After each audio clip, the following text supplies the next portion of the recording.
Yo, yo, what is going on, guys? Welcome to another episode of Culture Attack.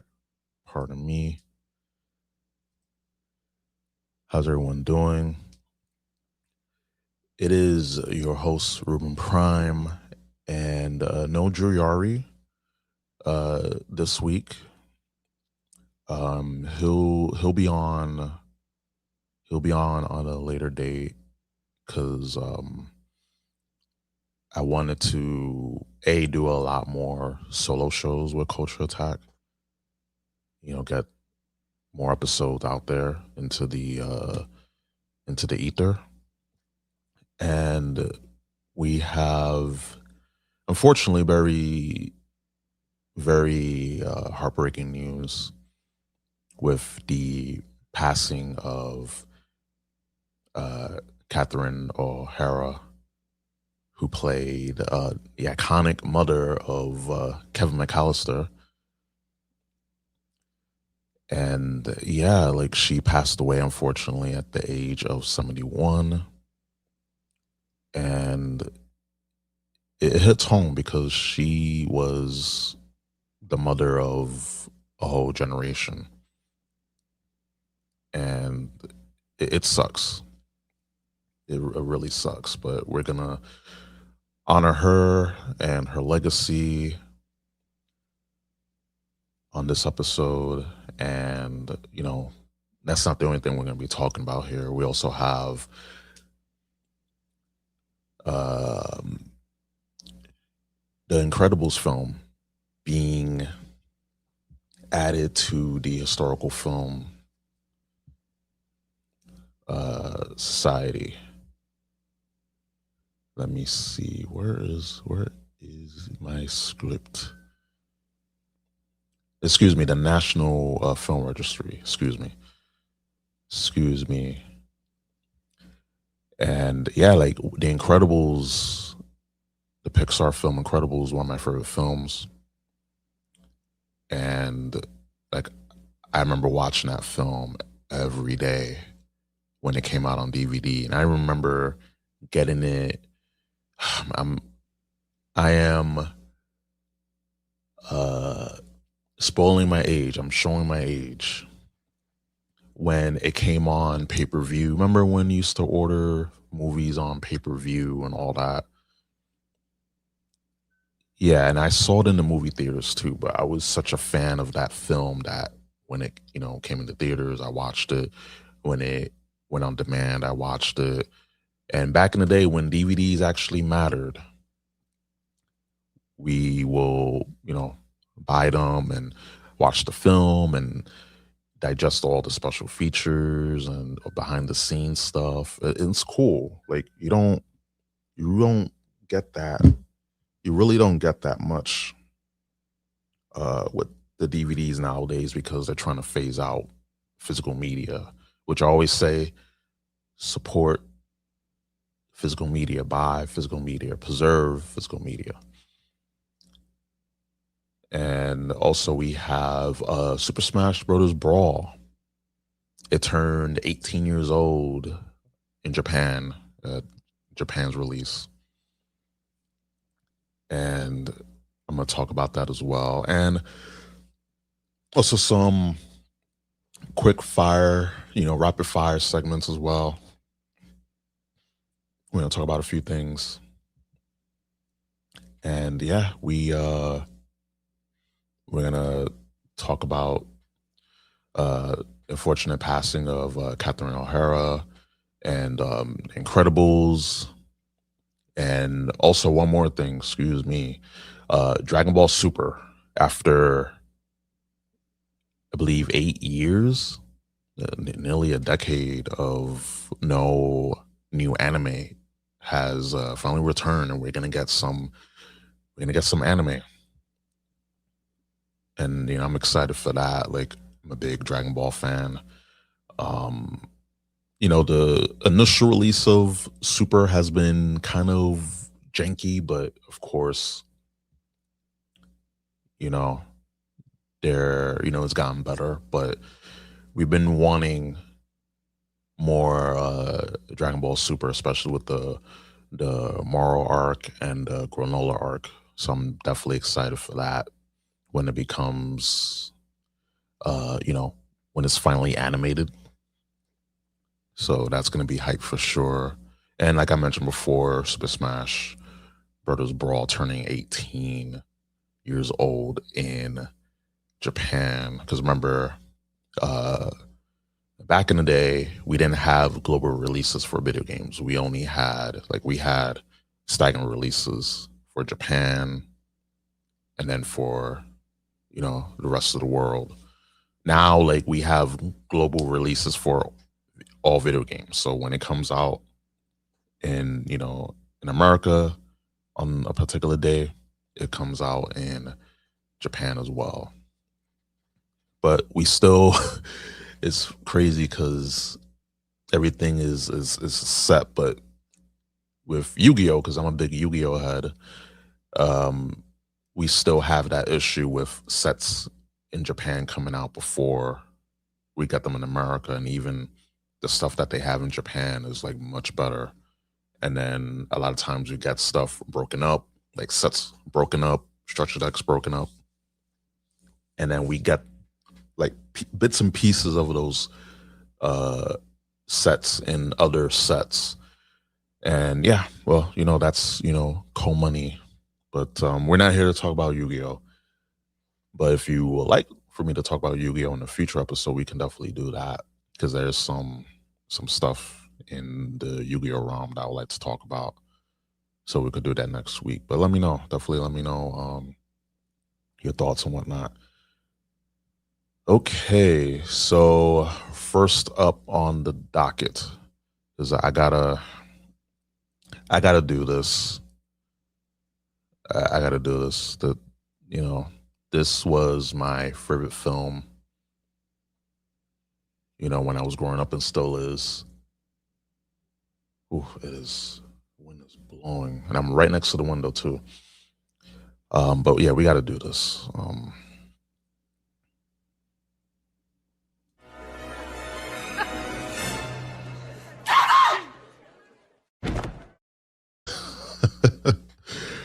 Oh man, the iconic, the iconic scene, and she recreated it. Oh man, it still hurts when I found out. I was on my way home from work, and this past week was insane.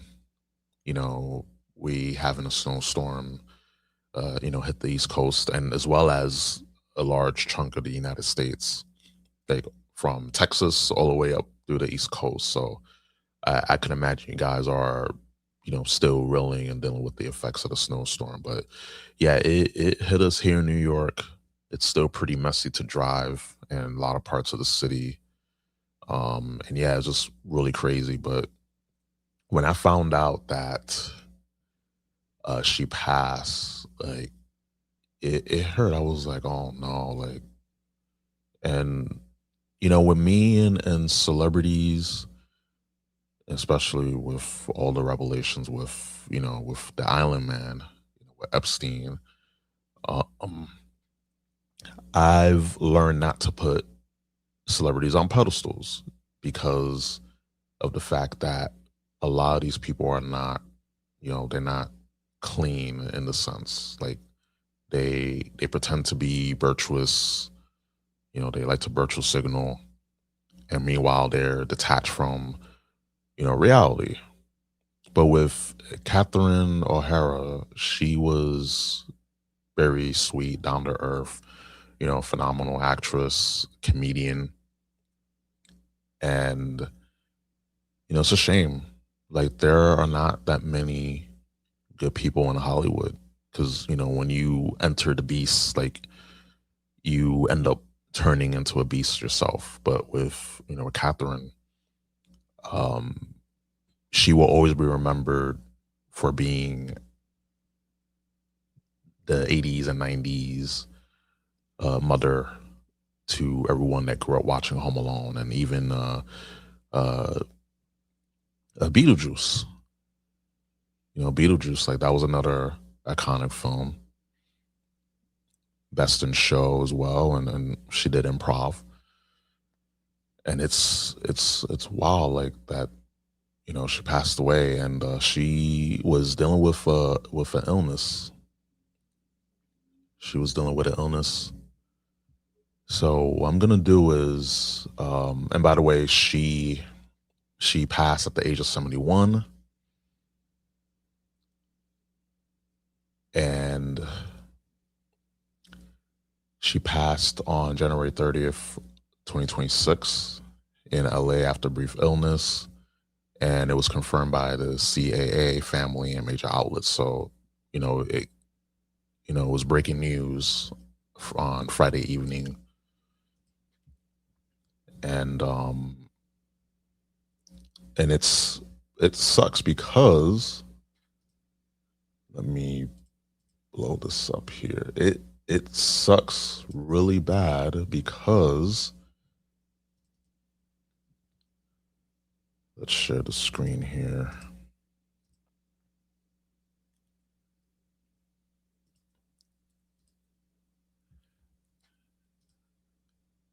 Because now she joins John Candy, who was in Home Alone 1, and John Hurd, who was Kevin McCallister's father, Peter McCallister. And he passed, he passed in 2017. John Candy passed away in 1994. And now Catherine, just joined them.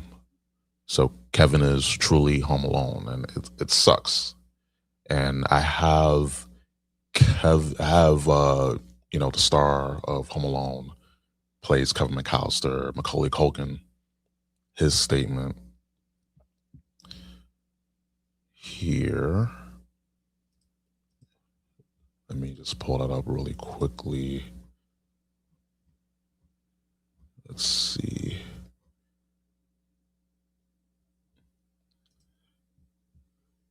Have his.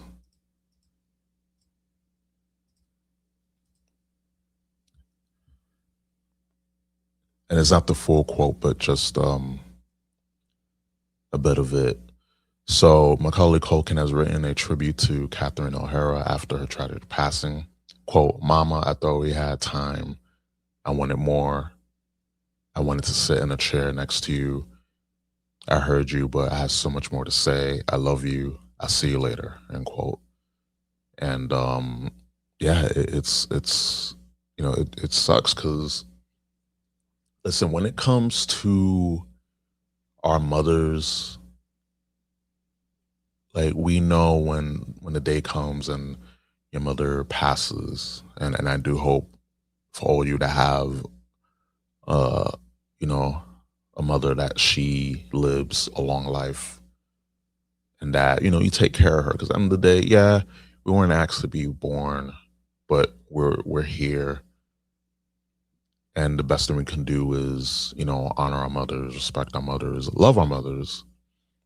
And even though at times they may make mistakes, they may get you angry, they get you mad. It's something that they did or didn't do, but just remember that all they can do is just try their best at being a mother. That's all they can do. We can't begrudge them, for trying, because at the end of the day, they're human beings. And I always remember that, with my mom, because I know when the day comes, I'm like, it's gonna be, it's gonna hurt. But I think the second most pain, I think, for me, because I'm really big on uh nostalgia, really big on um just things being the same, not really big on change. I'm like, I like things to stay the same or somewhat the same. But yeah, it just really hurts. And so let me go to her wiki.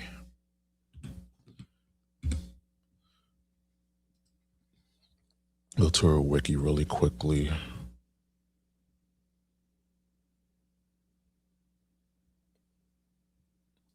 It's really quick. Should have done started with that first, but let's go to her wiki.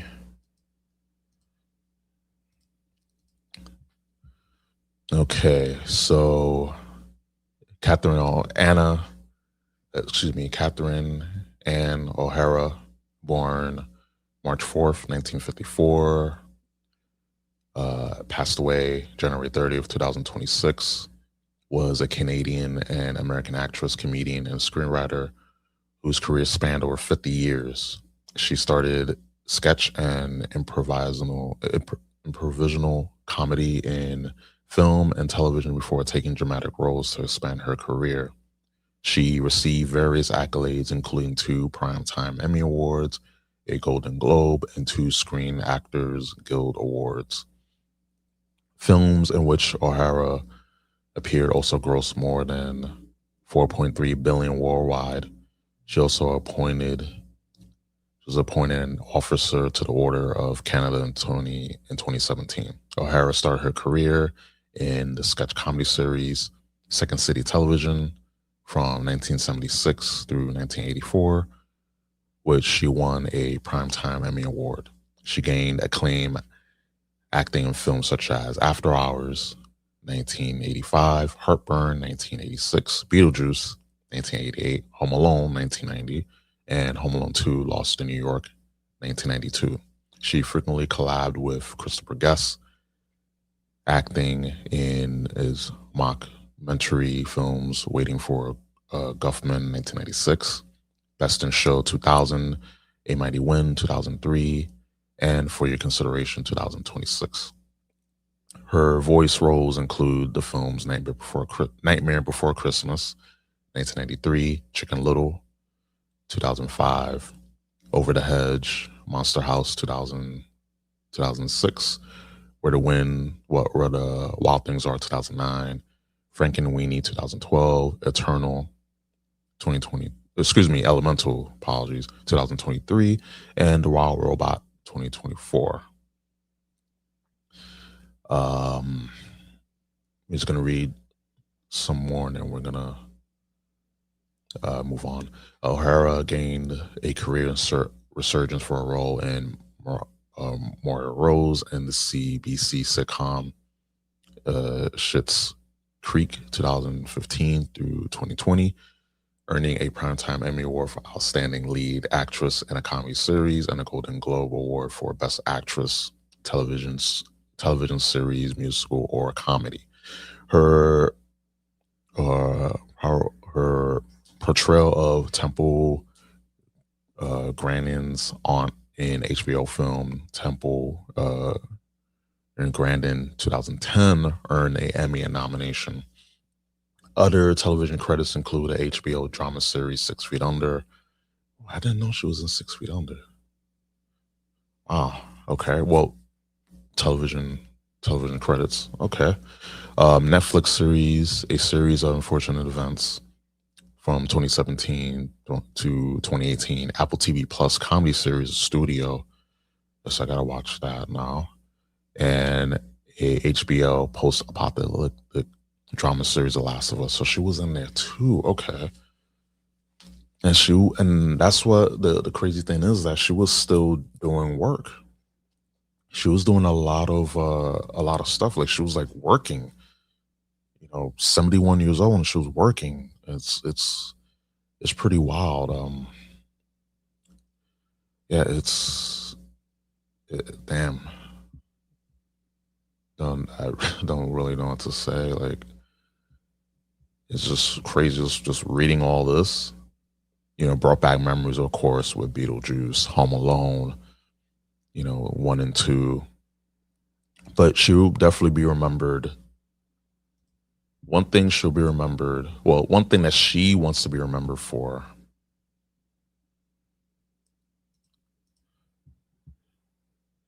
We're gonna play this.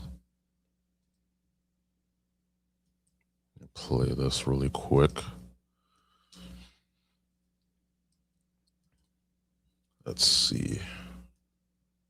Even I can't stand TMZ, but this was uh this was really dope. All right, so we're gonna play this. You're my favorite actress ever. And you've been, oh no, seriously, you've been in so many legendary roles. When all is said and done, which one role would you most like to be remembered for? Mother of my children. What about acting? That's a good role, like a personal role. His wife. Oh, that's good too. Kidding. You're my favorite actress Yeah, ever. sure. That's so sweet. Like for all her achievements and all her accolades, she still wants to be remembered. She wants to be remembered uh, being a mother of her children, and good wife, and a good mother. And I think that is noble because a lot of times people are a bit selfish and they're just concerned with just being, the best and being the big shot, which is nothing wrong. Again, you can have all your accolades, have all your success, but when you forget the root of who you are, you lose yourself. And that's the whole takeaway of that clip. It's a 20-second clip, but like the main thing that she wants to be remembered for is being a mother, a good mother and a good wife. And I think for her, that superseded all her acting roles or her, achievements, being an actress and a comedian and a screenwriter. So yeah, like that's my whole takeaway. And to Catherine O'Hara, um, she will be missed. And I saw the outpour on social media, and it was just like awesome to see so many people were, they were touched, they were hurt, and I'm still hurt. And I just think about it because you know every day like we get closer and closer. We're getting a lot older, and I'm just noticing like all of our childhood memories, things that defined our childhood and defined our, adolescent years. They're just slowly dying. So the best thing we could do is just you know, preserve her memory. And the best way to do that is buy physical media, watch Home Alone, both of them, watch Beetlejuice, and watch all her other stuff. I'm gonna do that in the coming days and weeks. And it sucks because we had Christmas in December, 2025, and one thing that I like to do is watch the Home Alone films as a tradition. I do every year, every Christmas, and it hurts because it's this year in 2026 is gonna hit different watching Home Alone and you know coming to a realization that she's passed. So it sucks, but all we can do is just preserve her legacy so she'll still be alive at the end of the day. And yeah, again, Catherine O'Hara, rest in peace. You will be missed, and yeah, we all we can do is just honor her legacy, watch her, watch her films or her all the projects that she was involved in. And yeah, that's again all we can do at the end of the day. So okay, um, we can move on to the next topic.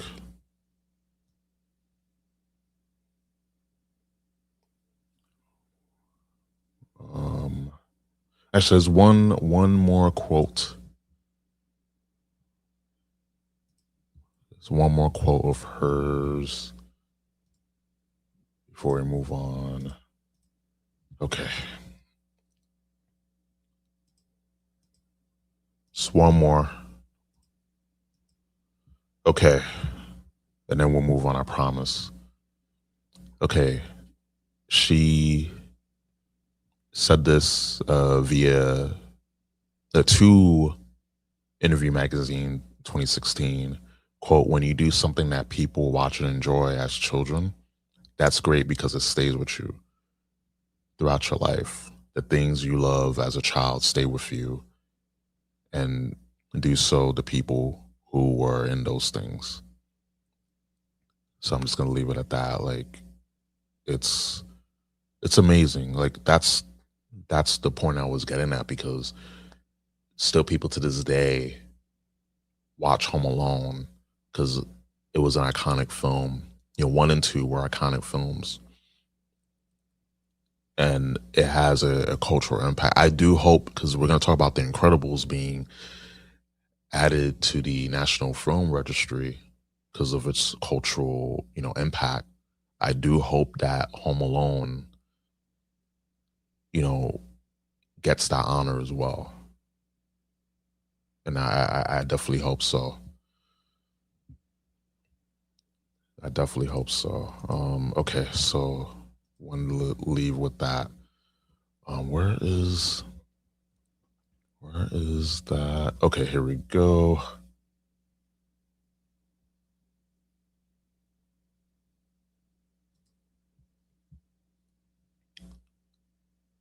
Okay,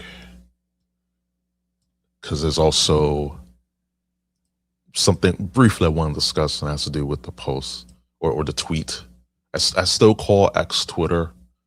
I think you guys do too. Um,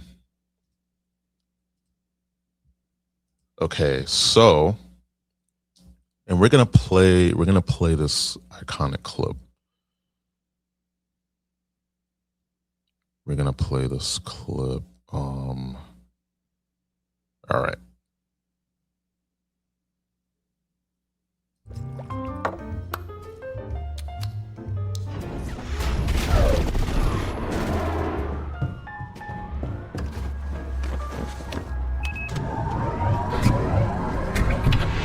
Honey! What? Where's my super suit? What? Where is my super suit? There's so many iconic scenes from that, from this film, but that one's one of my favorites, like top 5. But yeah, The Incredibles has been added to the National Film Registry. Films that are added to the registry as seen to have cultural or historic importance and must be preserved for future generations. And this film, the fact that this film came out so long ago, I think, let me see when this film came out. 2004. Jesus Christ. 2004. Wow. It's 14 years old when this film came out. Jesus Christ. And old. This is like one big nostalgia train. Insane. But yeah, this film came out in 2004. And still, like, people talk about the film. People quote the film. Like, I know the whole film by heart. That's how much I love this film. And the fact that I can say this. A lot of the films now, even a lot of the like in general, like overall, like there's outliers definitely, like with the Super Mario Brothers film and the Sonic the Hedgehog films. Like, they're great for different reasons, but with The Incredibles, this film is, fantastic because it had, good cast of characters. It has a good story. Just heroes that have done a lot of good during the days, they're just casted aside. And it's good to understand legacy. It's good to understand that you are you are it's just the fact is that no matter how old you are, never forget who you are and never forget your purpose. And just watching that film, I gotta go watch it again, but it's so fun. It's it's colorful, it's vibrant, good stories, good cast, good cast of characters. There's you know real life lessons that are in this film. You know, nowadays you don't get that with a lot of these films because live action or animated. And again, there are outliers, but in general, a lot of these a lot of these films are just like Hollywood manufactured garbage. And it's a shame because like we can talk about Home Alone, we can talk about Beetlejuice, we can talk about The Incredibles, we can talk about um so many other films from the 80s, 90s, 2000s, even 2010s, but now it's just few far in between because there's so much of an agenda rather than telling stories and you know taking risk and letting the imagination grow, have people wonder, have people be immersed in these stories. But rather than that, it's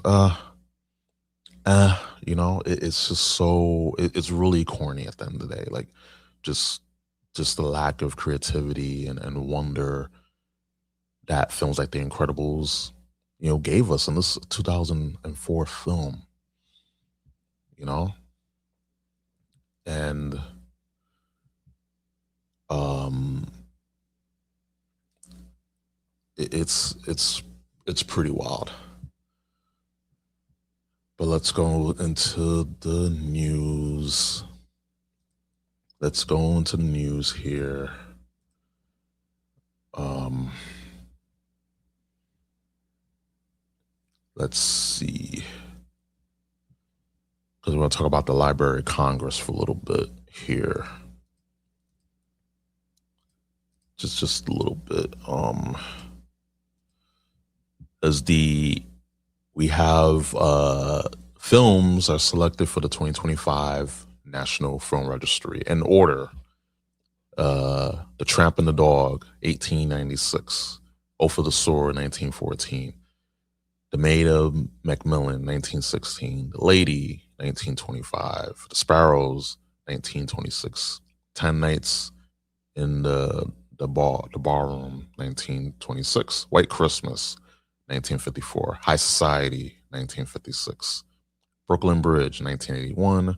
Say Amen, Somebody, 1982. The Thing, 1982. The Big Chill, 1983. The Karate Kid, 1984.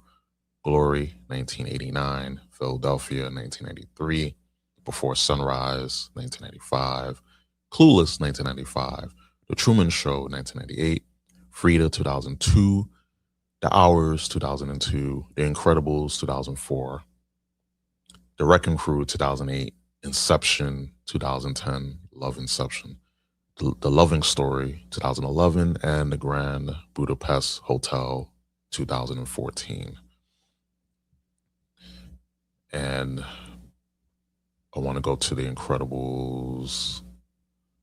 Boom, boom, boom. Here, okay. The Incredibles, 2004. With an all-star cast and memorable soundtrack, this Academy Award-winning Pixar hit uses thrilling action sequences to tell the story of a family trying to live normal lives while hiding their superpowers. For the first time, Pixar hired an outside director, Brad Bird, who drew inspiration from spy films and comic books from the 1960s. The animation team developed a new design element to capture realistic human anatomy, hair, skin, and clothing, which Pixar struggled with the earlier with in earlier films like Toy Story. The film spawned merchandise, video games, Lego sets, and more. The sequel, Incredibles 2, was also a huge hit. Together, both films generated almost $2 billion at the box office. And this brought up the fact that with the director, outside director, by the way, he took inspiration from spy films, comic books from the 1960s. And it had that noir spy action. And I love that. That's one of the draws that I had to the film. Because I love spy films. I'm a really big, James Bond guy. Really, really love those spy films, spy TV shows. Maybe I'll do an episode about that. Yeah, we could definitely add that to the docket. Maybe like an extended version. But yeah, like it's exciting. Like, and then and that's the thing, they took risk with back then. Like there was so much innovation with entertainment, film, animation, and I think we peaked. I hope, I would assume you guys agree. If you don't, please let me know in the comments. But I definitely believe that we peaked as a society in the from the early 2000s, like the 2000s through up to 2016, we peaked, because it's so crazy that it was so much innovation, so much wonder, imagination. Now it's like we have all this technology, and it's like, oh, just use AI. It's okay, it's fine, no big deal. It's like, it's just, everything feels, just doesn't have any soul, doesn't have any wonder, any imagination. It's a shame. So yeah, it is, like, when it comes to this film, it's deserving of being added to the National Film Registry. And I do hope that Home Alone gets added to that as well, because it's one of those iconic films. But for The Incredibles, it is definitely something that like is well deserved, due to the animation style, the actor, taking inspiration from spy films and comic books, and a good story. And also, with a good story, you have amazing cast and soundtrack. So to make a good film, live action or animated, you have an amazing cast, memorable soundtrack, and action sequences, and you put that all, and then you get inspiration, and you include just taking risk. And it's a film, you're gonna have a film that's gonna be watched and quoted and played forever and ever and ever. And that's why, again, please get this film, preserve it, because it is a good film, and it's from 2004, and it still holds up, So please, please, please, please get this film. If you haven't watched it, please watch it. You will love it. You will love the heck out of this film.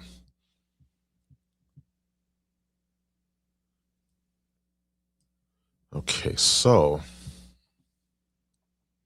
speaking of animated films, and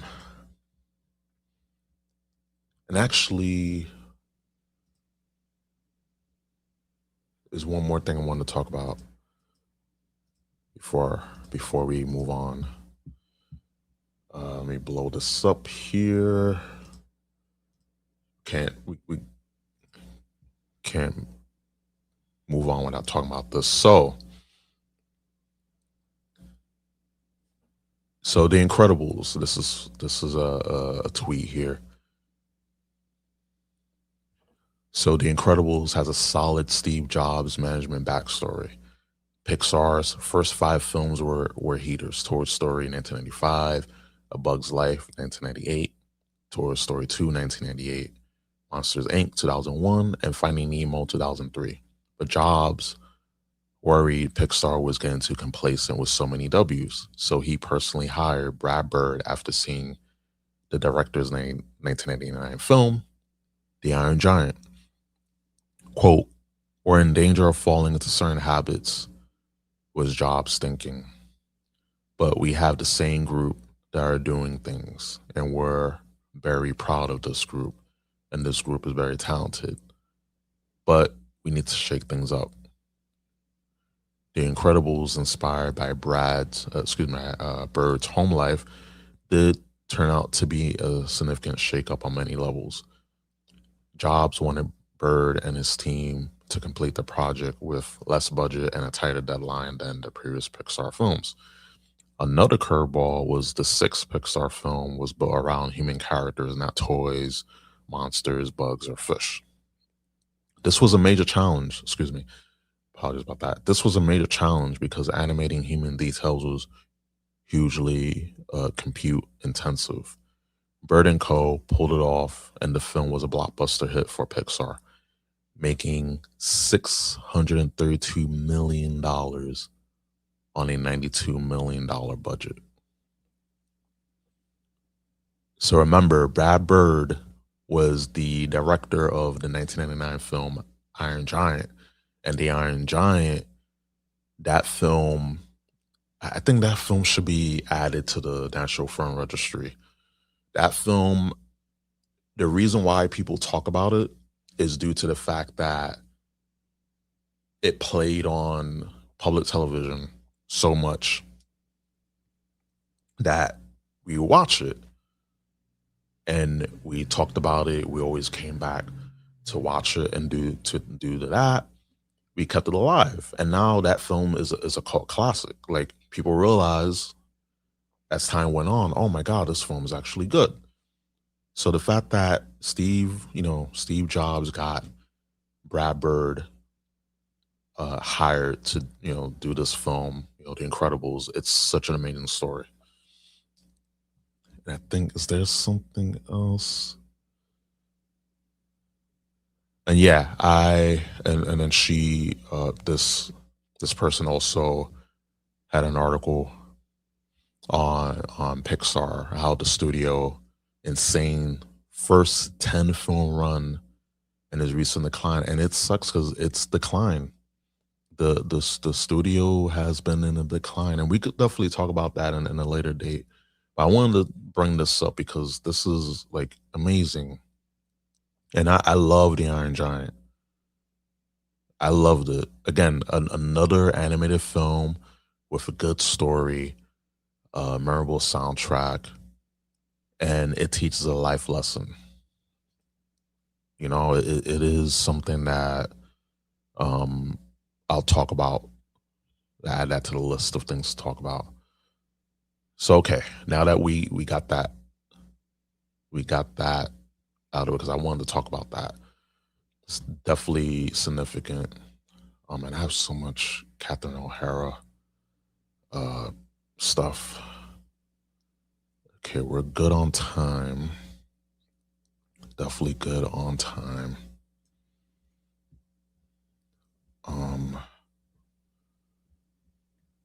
Because we got a few more segments.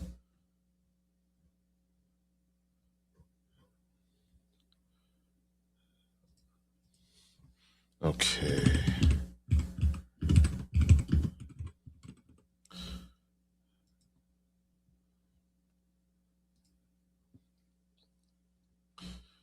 Let's see.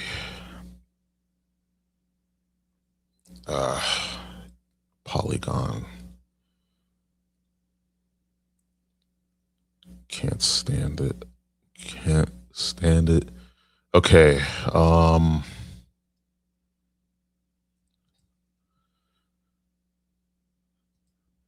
It's IGN article. Okay. So, okay, why is it lagging? Don't like lag.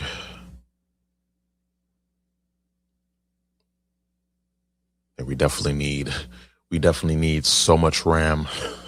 But RAM literally costs an arm and a leg now. Thanks, AI. We're gonna play this clip here.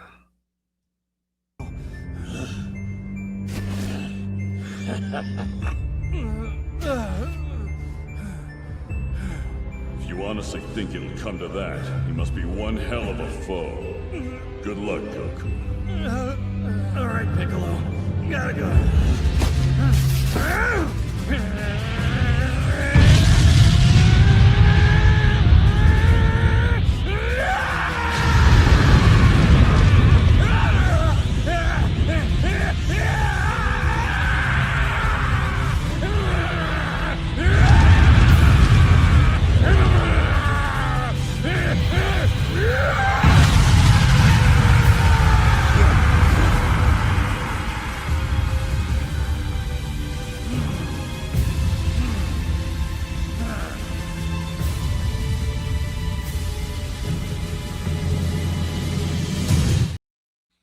Love that scene. That film, the Dragon Ball Super film, Broly, was one of the best Dragon Ball projects, like in the modern era. It's amazing, and again, it's a shame what happened. The whole mess with the original voice actor for Broly, Vic Mignogna, and with the rest of the cast, like the Dragon Ball voice actors, like how what they did to Vic and all that. They're phenomenal voice actors. Sean Schimmel and Chris, Sabat, but at the end of the day, like, they're just not very good human beings. But again, fantastic voice actors, and they voice so many different characters in all these different animes. But again, gotta separate the human being from the the actor at the end of the day. Okay, so we gotta talk about the Dragon Ball 40th anniversary event. So this is everything announced. Just a quick rundown. So 2025 marks the 40 years since Akira Toriyama's groundbreaking Dragon Ball manga first hit shelves in Japan. The Dragon Ball Genki Dharma, I can't pronounce that, I'm going to try, was held in Japan over the weekend to celebrate the global manga, anime, and video game phenomenon, taking up the huge Morikai Mess event event space near Tokyo. The event featured everything from exclusive merch, live game contests, specially curated exhibits of original artwork. The main stage was packed with exciting announcements about the series, where the series headed after the death of series creator Akira Toriyama, including 2 new anime TV series, a new game, and a massive DLC for Dragon Ball Sparking Zero. So they announced Dragon Ball Super, the Galactic Patrol arc, or aka the Moral arc. The event kicked off with a brief talk between Son Goku's Japanese VA Maseko. Can I pronounce these Japanese names? And then, the Goku's Japanese voice actress. She's a woman. She's awesome. The fact that she can just do those screams at her age is incredible. But I butcher her name and I apologize. And Dragon Ball series exclusive executive producer. Oh my God, reading is hard, ladies and gentlemen. I was doing so good earlier. Aikido Iroku following the premiere of a special video marking the 40th anniversary of Dragon Ball, featuring music specifically composed by Hans Zimmer. By the way, love Hans Zimmer. Love his music. Love his music. That's a composer that will make a iconic soundtrack for a film. The film celebrates the evolution of the Dragon Ball. Slow it down, Ruben. The film celebrates the evolution of Dragon Ball over the years, from Toriyama's original manga drawings to its various anime adaptations. The end of the video revealed a brand new anime series, Dragon Ball Super, The Galactic Patrol, promoting excited clapping for the audience. I mean, of course, because we've been wanting some new Dragon Ball, content. We had Dragon Ball Dama, which was, a nice palette cleanser, but it had some continuity issues. Like it definitely screwed up the timeline, but it was overall good. Like I enjoyed Dragon Ball Dharma, for sure. Dragon Ball Super, The Galactic Patrol will adapt the Moral Arc or the Galactic Patrol Prisoner Arc, chapters 42 to 67 of the Dragon Ball Super manga. It follows on from the Universe Survival Arc of Dragon Ball Super anime, which aired between 2015 to 2018. Dragon Ball Super Galactic Patrol is currently in production. Fans will have to wait until 2027 to see Son Goku and Vegeta battle out against Moral. And then they also announced, I guess we could check this out. How much we're on time? We can go over, it's fine. Okay, Age 1000 game project. So next,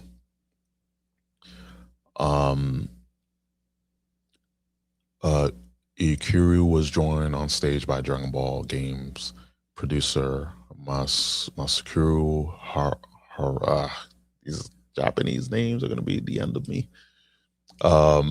With the Dragon Ball games producer, who revealed a flashy trailer for a brand new game project, Age 1000. However, the game's official title will be announced later. The Age 1000 project is a good news for fans who thought that they will never see any new creations from the Dragon Ball creator, Akira Toriyama, after his death in 2024. Apparently, Bandai Namco started developing Age 1000 around 7 years ago. And Toriyama himself put a lot of work into the game's world building and brand new characters. The trailer shows a mysterious gray-haired young man decked out in Capsule Corp gear, with him revealing that I asked Toriyama Sensei to create this character especially for the game. Although the new character seems like a new Super Saiyan, he was tight-lipped about who he is. However, fans will have to wait for Dragon Ball Games Battle Hour 2026 to be held on April 18th and 19th in LA for further details. So we got to wait. I mean, April's not far away. Before you know it, blinked and January went by. Now we're in February. So April will be here. The project's name calls to mind Dragon Ball Online, which took place in the Age 1000. So it seems like a new game will also be exploring this time period. Quote, "We are spending a long time carefully crafting this project. I think this game will allow us to experience a brand new part of the Dragon Ball world. Age 1000 is slated for a 2027 release." Okay, as I struggle to read, this is exciting news. It's really exciting. I'm I'm really content with I'm really content with this news because like not only we're getting 2 anime projects, we're also getting a game and we're getting DLC content for for Dragon Ball Sparking Zero. So it's incredible. Like I'm a huge Dragon Ball fan. Especially, Dragon Ball, Dragon Ball Z, GT, Super, it took a bit to get me, into it, but with Broly, like that sold me, and also with the Tournament of Power arc, aka the Universe Survival arc, that definitely helped me get into Super. But at least they're going back, which I'm going to talk about. We'll talk about this next, but Dragon Ball Super Burst anime. Let's see. So they announced a new anime series, Dragon Ball Super Beerus, a remake of the Dragon Ball Super's first arc, is coming in fall 2026. They describe Dragon Ball Super Beerus as an enhanced version of the story. The upcoming anime is designed to be more faithful to the original original manga created by Akira Toriyama. Dragon Ball Super Beerus will feature enhanced visuals, redrawn and newly added cuts, narrative reworks, and promise to deliver, quote, even more immersive battle scenes than the original Dragon Ball Super anime. Because, yeah, that one was kind of, it was just a bit of a mess. Dragon Ball Super Beerus also aims to show Beerus in a more serious light than the mischievous villain people are used to. Beerus is a powerful enemy and a powerful character. So I wanted to make sure to bring that out this time. Iriku explained, Beerus voice actor added, you think he is just a weird uncle talking about food, but he's actually the god of destruction. Yeah, they need to remind us that he's the god of destruction. I mean, there were instances in the anime, especially in the Goku Black arc, that he showed off that he's the god of destruction. But yeah, we need to be reminded because a lot of times he's just sleeping, always talking about food and desserts and all that. But we need to see how just vicious he can be. Dragon Ball Super Beerus will be airing in Japan's Fuji TV in fall 2026, with details about international distribution expected to be announced soon. For now, check out the trailer below. Guess we could check out the trailer.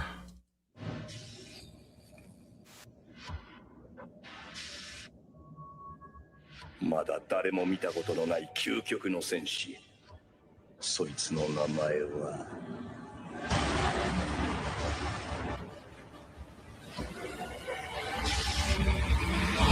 Super Saiyajin God.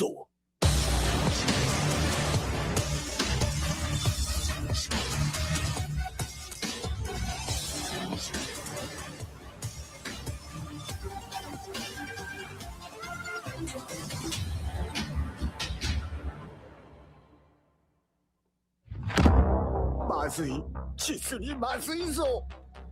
39年ぶりにあのお方が。宇宙一強い。破壊神ビルス様が目を覚まされている。破壊神ビルス。破壊の神様。地球の諸君、とわにさようなら。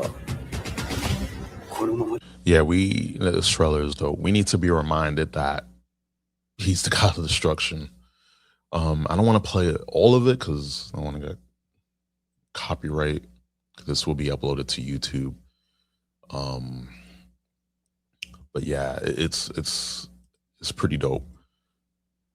It's pretty dope. So then quickly, Sparkling Dragon Ball Sparking Zero to get massive new DLC. So run this down. Basically, we're gonna get the DLC this summer. The trailer for the DLC teasing more playable characters, including finally Super 17. He's one of my favorite characters from GT. Demon King Piccolo, new costumes, new special attacks for Vegeta and Goku, as well as new stages and models. The upcoming DLC also has its own theme song, Zero, sung by series veteran, not going to pronounce that, who's known for his many Dragon Ball Z theme songs. He performed a new song saying that he was honored to contribute to Dragon Ball again after 18 years. With Zero, he aimed to create a cheerful and powerful song that will energize anyone who hears it. I mean, that's what we love. Like, listen, reason why Dragon Ball Z is so iconic is due to, I mean, especially for the dub, the composer Bruce Falconer, his soundtracks, like all time, top 10 in terms of soundtrack. And even there was a lot of, even with the subbed, with the sub version, there's a lot of good soundtracks. So we're not gonna, poo-poo on that. But both the dubbed soundtrack and the subbed have a lot of good, memorable soundtracks. So definitely I'm excited.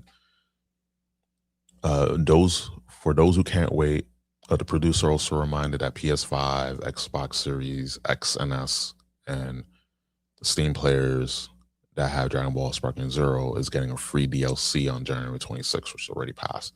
The Mission 100 single player mode, which longtime fans remember from the Dragon Ball Z Budokai Tenkaichi 3, he announced that the Nintendo Switch and the Switch 2 versions of the game will be getting a DLC at a later date. Please bear with us a little longer. Okay. I mean, we're getting content for, Dragon Ball, so that's good. Yeah, it's great. And then to end it off, despite Akira Toriyama's passing, Dragon Ball fans have plenty to look forward to over the next 2 years. And which announcement are you hyped for? I mean, for me, I'm excited for the Galactic Patrol arc, or the Moro arc. I'm really excited for Moro because Moro's a unique villain. He's basically a planet eater, and he deals in magic, and has a lot of just like that. I read a lot of the manga, so that's why I'm excited for it, because we weren't getting any anime, so I read the manga and I'm hyped, still hyped for it. I'm glad when it's coming. We just gotta wait, and we waited over almost a decade. We can wait a little longer, but we know it's coming, so I'm excited. And my takeaways from this, again, the Galactic Patrol arc is coming, but later on, 2027, we're getting a new game. A new game. We're getting DLC, just so many good, just so much content, anime, DLC, new video game. It's exciting. I cannot wait. So yeah, at the end of the day, anyone that's fans of Dragon Ball, be excited. You guys are gonna have plenty to eat. We're eating good. We just gotta wait a little longer. It's not finished yet, but they're cooking. Okay. So we have rapid fire.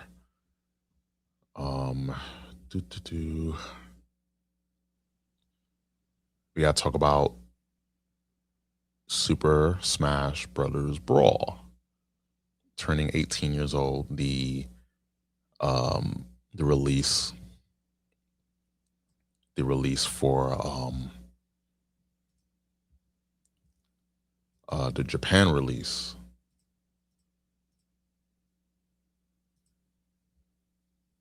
Let's see.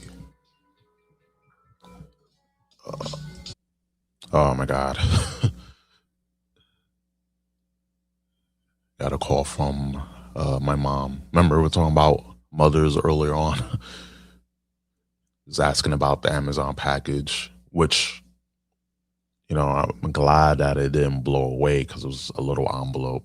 I don't get a little siren here. I don't get when you order something like small or something like compact, they'll put this little item in this huge envelope.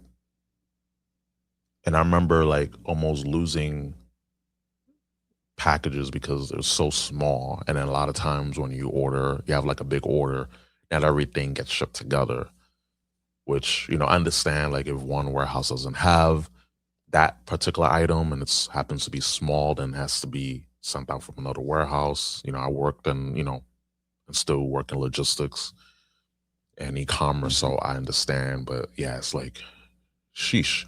But yeah, I'm glad I got the package for my mother because it almost blew away because we have like some strong winds. I'm just so glad that we didn't get more snow because wow, I love I'm a winter guy, winter baby, born in January. But yeah, this snow is just I had it up to here, and I'm glad that we didn't get snow up to there, And it's just I'm ready for it to be warmer, at least like in the 50s, because right now we're in it's 19 degrees in New York, but it feels like -2. -2. I could imagine other parts of the country it feels just as cold or colder. So yeah, I'm waiting for it to be a lot warmer. And again, this is coming from a guy that's a winter baby. Now I'm starting to appreciate summer a bit more. Okay, so enough of that side ranting. Okay, what is StreamYard? Okay, so we're going to show this, and then we're going to play a little bit of the Super Smash Brothers Brawl E3 trailer from 2006, I believe. Can't wait.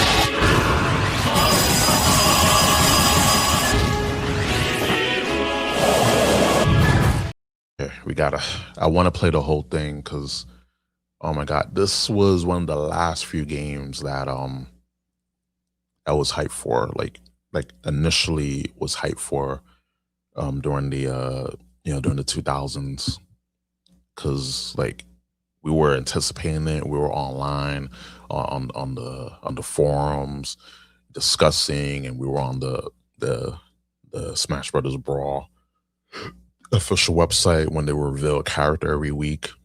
It was a big deal. Like now it's like it just doesn't hit the same.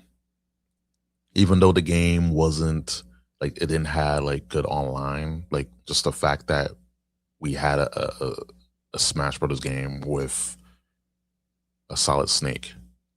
We had Pokemon Trainer, we had Wario, we had Pit, we had Meta Knight. We had King Dedede. We had all these characters. And of course, iconic ones, Samus, big Metroid fan here, Mario, Pikachu, Peach, Fox, Link. It's the game was iconic for a reason. And it turned 18 yesterday, January 31st, which came out in Japan first, then it came out in the States, I believe. But yeah, it's incredible. And this series has so much legacy behind it, and I still have my copy, and I still have my Wii console, since it's backwards compatible and you can play GameCube games on it as well. So it's like, yeah, I'm glad I have my copy of Smash Brothers. And yeah, like just a little reminder with that. And then another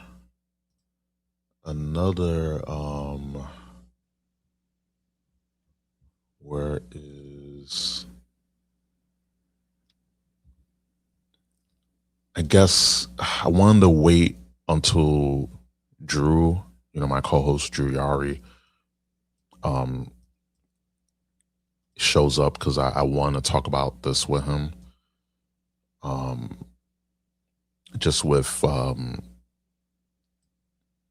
because we didn't get to talk about it, but yeah,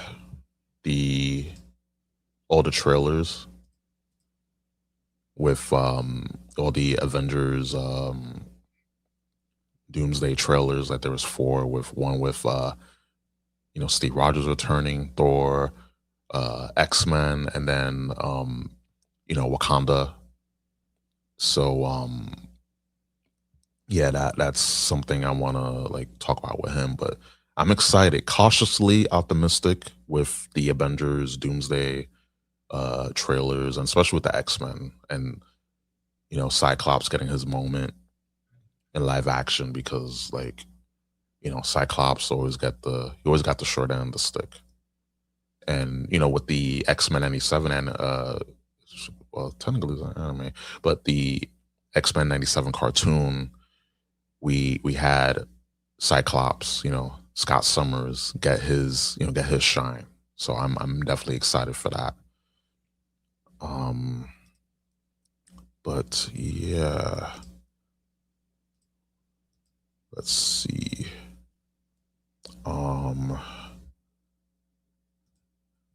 But the last thing I want to talk about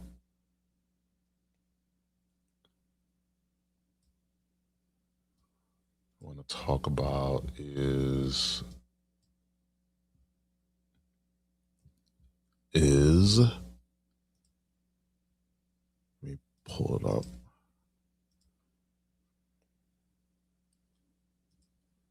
Okay, where is that?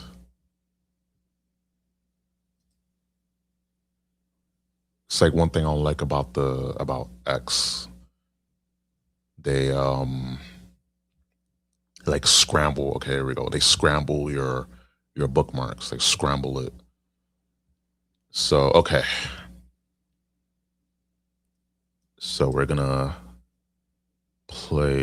show this, and we're gonna play this, because I absolutely love it. Where is it? Oh, it's on top. Okay.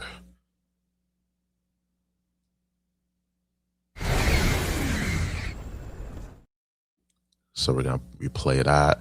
I'm gonna talk about Metroid Prime 4. We're gonna talk about it next week, because I just been very busy, and I played a lot of it. I did not beat the game. I'm up to Salix, the final boss. But yeah, it's a fun game, and after letting the game marinate a bit, I have issues with it, but it shows that the game was in developmental hell. And it's not the fault of, Retro Studios, because they were saddled with, with this task to put out put out a product, put out a game. And there's still a lot of good about Metroid Prime 4, but I do hope with Metroid Prime 5 that they'll iron out everything, because it felt like they were trying to do two games. And, that's why it took so long for the game to come out. We have it out, it's out. And I'm glad that people brought the game and we're playing it. I'm happy. I'm really happy. But it just, there are issues. So you got to be, fair and balanced here with, with the game. But we're going to talk about a rumored about Nintendo reportedly has a Metroid movie in development. And I was saying to this to friends of mine about having a Smash Brothers like MCU, like a Smash Brothers universe, Nintendo universe. I think that would be dope, especially if they build it right. If they they already have the new Super Mario Brothers film coming out. I think it comes out. Yeah, it comes out this year. And Brie Larson, she is voicing Rosalina, which at first people were like, "Oh my god," but I warmed up to Brie Larson, because the whole thing with her being Captain Marvel, and just I wouldn't say insufferable, but just rough around the edges. But she is a Nintendo fan. She's a big fan. So I do, I do understand why she was casted for Rosalina. I definitely do understand. Let me go to the script. It's funny, I was not following the script for just like a bit, but I was not following the script I had here. So yeah, the scoop is insider Daniel PK RPK drops Nintendo actively developing a Metroid movie, next big cinematic push after Mario and Zelda. No studio release date yet, but could be live action, sci-fi, horror vibe, alien meets bounty hunter, epic. And I'm pretty hyped because, again, with the success of Metroid Prime 4, right after it came out in early December, I think it's perfect. But I think it needs to have that dread, that atmospheric dread. It can't be, cheery and sunshiny. That you leave that for Mario. You have Zelda with its vibe. You have Mario with its vibe. Metroid needs to have its own identity, which you get with games like the Metroid Prime series and with Metroid Dread, which I would like for it to have. If they were going to do a Metroid, I think Super Metroid take elements from that, or the first one, take from the first, or Zero Mission, Zero Mission, and have that be live action, because it's Zero Mission, for those who don't know, that's the Game Boy Advance, the Game Boy Advance game, a remake of the original Metroid that came out in 1988, 1989. And yeah, like, you can use that, especially for, after you beat, after you beat Mother Brain, and then you have the next next segment of the game. So you can definitely take that and have, also have Samus with her backstory, how she became bounty hunter, how she became how she got the power suit. Like, there's so much there to explore, but it's just how it's all about the execution. And then I nominate, and I think everyone else nominates Brie Larson to be cast as Samus Aran. I definitely think she's like the best choice. I definitely think. I do think Anna Taylor-Joy should be number two. I definitely think, but just no, just no guys, because again, Samus Aran is a woman. Just have Samus Aran be played by a woman. I'll take Brie Larson. I take Anna Taylor-Joy. Like, please, just no dudes and none of that. But yeah, but I definitely think Larson will be number one. I think she'll be number one due to the fact that she is a Nintendo super fan, and she has that look. She definitely has that look, Samus, and she's, like I mentioned, she's voicing Rosalina in the new Super Mario Brothers film, the animated film, the sequel. So I definitely think she'll fit right in it, and it will, since it's live action, it's gonna be interesting if they were to do a whole universe, how they're gonna have animated and live action. But it's definitely possible if they go the if they were to go to the animated route for Mario, but then have Zelda and Metroid be live action. I think it can work. I think it could work. It's doable, because I think for Metroid you can't have it be animated.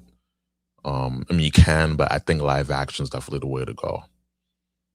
That's just my opinion, but yeah, that's just my take with the rumor of a Metroid film being in works by Nintendo. But I do hope it happens. I do hope that we get a film maybe in the next like at least next 5 years or so, and I hope that it's cast well. I hope that they give Samus her origin story, like in the big screen, and then it could lead up to future sequels. And just do it right, keep it simple, don't overcomplicate it, don't try to do too much, because you don't want to be another DC trying to do way too much, trying to copy Marvel.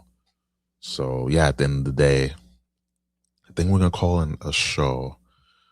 Gonna end it here. Again, my condolences to friends and family and fans of Catherine O'Hara. Again, rest in peace. Definitely go watch Home Alone. Definitely watch The Incredibles. Definitely watch Dragon Ball Super. Have lots of time until the new content comes out for Dragon Ball Super. And play Smash Brothers. Play Metroid. Just play and watch all the things I mentioned. All good. Home Alone 1 and 2, Beetlejuice. Watch The Incredibles. Watch Dragon Ball Super. I'll say definitely watch Broly. And Resurrection F. Like I enjoyed it, but I'll say Broly's like the superior movie. Because Broly was a more superior film, just like in terms of pacing and all that. And the animated, the animation was just like incredible. And also superhero, Dragon Ball Super superhero as well. Like definitely check those out. But yeah, I'm gonna call it a show. Definitely, this will be uploaded to YouTube, the video, and also I don't know. I'm gonna do the audio. I think I'm just gonna upload it to YouTube, because just easy to watch, and you could just have it playing in the background, if anything.